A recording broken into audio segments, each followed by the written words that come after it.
I'm reading from Aion, Researches into the Phenomenology of the Self by Dr. C.G. Jung. This is part 2 of chapter 3, the Syzygy, Anima and Animus, paragraph 26.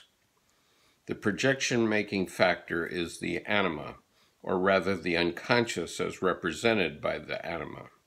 Whenever she appears in dreams, visions, and fantasies, she takes on personified form, thus demonstrating that the factor she embodies possesses all the outstanding characteristics of a feminine being. Footnote 3. Naturally, she is a typical figure in literature. Recent publications on the subject of anima include Linda Fierce David, The Dream of Polyphilo, and my Psychology of the Transference.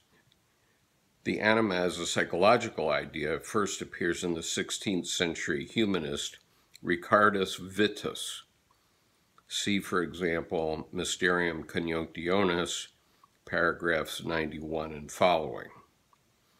She is not an invention of the conscious, but a spontaneous product of the unconscious.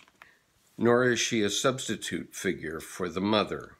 On the contrary, there is every likelihood that the numinous qualities which make the mother imago so dangerously powerful derive from the collective archetype of the anima, which is incarnated anew in every male child.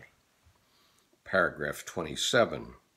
Since the anima is an archetype that is found in men, it is reasonable to suppose that an equivalent archetype must be present in women. For just as the man is compensated by a feminine element, so woman is compensated by a masculine one. I do not, however, wish this argument to give the impression that these compensatory relationships were arrived at by deduction. On the contrary, long and varied experience was needed in order to grasp the nature of the anima and animus empirically. Whatever we have to say about these archetypes, therefore, is either directly verifiable or at least rendered probable by the facts. At the same time, I am fully aware that we are discussing pioneer work which by its very nature can only be provisional. Paragraph 28. Just as the mother seems to be the first carrier of the projection-making factor for the son, so is the father for the daughter. Practical experience of these relationships is made up of many individual cases, presenting all kinds of variations on the same basic theme. A concise description of them can, therefore, be no more than schematic. Paragraph 29. Woman is compensated by a masculine element, and therefore her unconscious has, so to speak, a masculine imprint. This results in a considerable psychological difference between men and women, and accordingly I have called the projection-making factor in women the animus, which means mind or spirit. The animus corresponds to the paternal logos, just as the anima corresponds to the maternal Eros. But I do not wish or intend to give these two intuitive concepts too specific a definition. I use Eros and logos merely as conceptual aids to describe the fact that woman's consciousness is characterized more by the connective quality of Eros than by the discrimination and cognition associated with logos. In men, Eros, the function of relationship, is usually less developed than logos. In women, on the other hand, Eros is an expression of their true nature, while their logos is often only a regrettable accident. It gives rise to misunderstanding and annoying interpretations in the family circle and among friends.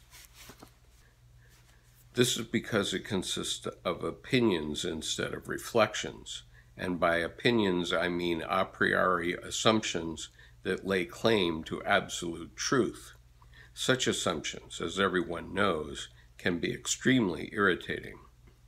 As the animus is partial to argument, he He can best be seen at work in disputes where both parties know they are right. Men can argue in a very womanish way, too, when they are anima-possessed and have thus been transformed into the animus of their own anima. With them, the question becomes one of personal vanity and touchiness, as if they were females.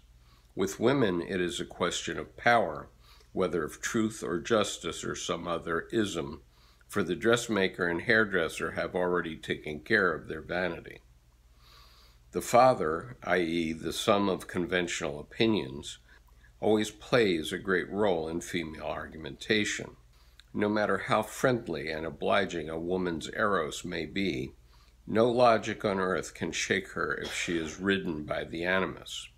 Often the man has the feeling, and he is not altogether wrong, that only seduction or a beating or rape would have the necessary power of persuasion. He is unaware that this highly dramatic situation would instantly come to a banal and unexciting end if he were to quit the field and let a second woman carry on the battle.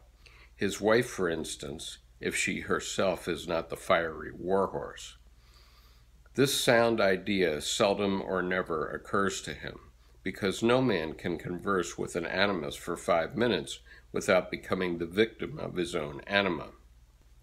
Anyone who still had enough sense of humor to listen objectively to the ensuing dialogue would be staggered by the vast number of commonplaces, misapplied truisms, cliches from newspapers and novels, shop-soiled platitudes of every description interspersed with vulgar abuse and brain-splitting lack of logic.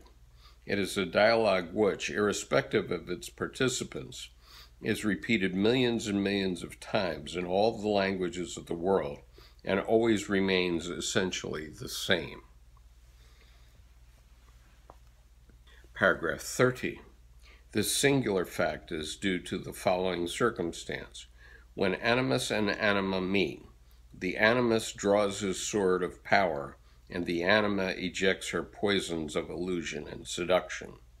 The outcome need not always be negative, since the two are equally likely to fall in love, a special instance of love at first sight.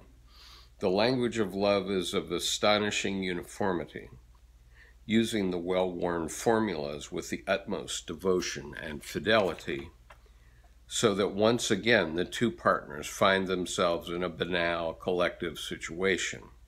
Yet they live in the illusion that they are related to one another in a most individual way. Paragraph 31. In both its positive and its negative aspects, the anima-animus relationship is always full of animosity, i.e., it is emotional and hence collective. Effects lower the level of the relationship and bring it closer to the common instinctual basis, which no longer has anything individual about it. Very often the relationship runs its course heedless of the human performers, who afterwards do not know what happened to them.